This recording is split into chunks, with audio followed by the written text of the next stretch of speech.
ইনভার্টারটা তৈরি করা হচ্ছে ধরেন 3 কেভি, দেন আপনার মোটর হচ্ছে কি আপনার 1 কিলোওয়াট, এটার ক্যাপাসিটি বেশি, এটার ক্যাপাসিটি কম।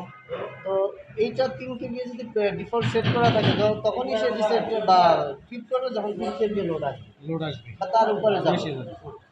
কিন্তু আপনার তো 1 ফুট মোটর, এর ভিতরে যদি 3 কেভি লোড পর্যন্ত যাইতে হবে হয়ে যাবে।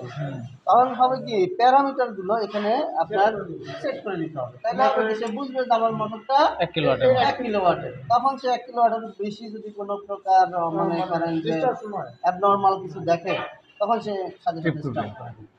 ঠিক আছে, তাহলে এটা সেট করা শিখুন। এখানে কি আছে P300, P301 রেটেড ভোল্টেজ, ধরুন এটা রেটেড ফ্রিকোয়েন্সি কত, আমরা গেলাম পি পি কত, এটা P3 P3 পরে P300, ঠিক আছে, এটাতে ঢুকবো। এটা রেটেড ফ্রিকোয়েন্সি 50 দেওয়া আছে, ওকে ডান।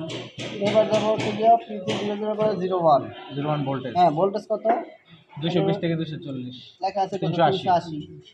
220 থেকে 440 আপনি সেট করতে পারবেন। যদি 220 আর 220 সেট করবেন, মোটর যদি 380 বা 400 ভোল্টের 400 সেট করবেন, 280 20 ভোল্ট কম বেশি সমস্যা নেই। তখন এইটা আপনার 0 তে দিলাম, এটাতে কি লেখা আছে, রেটেড কারেন্ট 13 অ্যাম্পিয়ার। এই মোটরকে আদৌ 13 অ্যাম্পিয়ার নিবে না, তাহলে এই মোটর জীবনও ট্রিপ করবে না। তাহলে কি করতে হবে, এখানে দেখতে হবে আমার মোটরের কারেন্ট কত দেওয়া আছে, যেটা কত 3.8 সেট করেন 3.8।